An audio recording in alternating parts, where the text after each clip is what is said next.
Hello and welcome to KIBS Quick Tips. Today I'm going to be talking to you about using Autodraw in Bookcreator, which is a very useful app that we use in the primary school.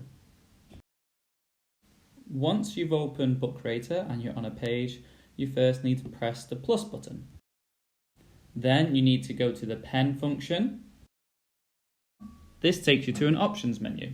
The first of these options is colour.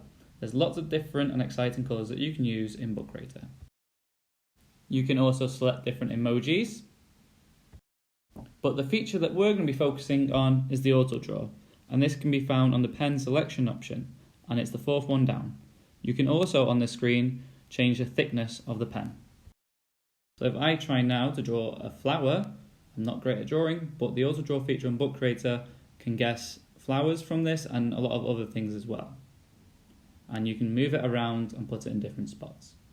If I wanted to draw a galaxy, for example, I would just have to do a swirl, and then Bookcreator again would guess using the Autodraw function what I have drawn.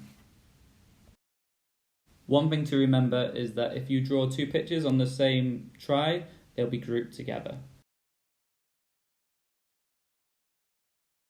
Don't forget to check out these great educators and the Bookcreator app on Twitter.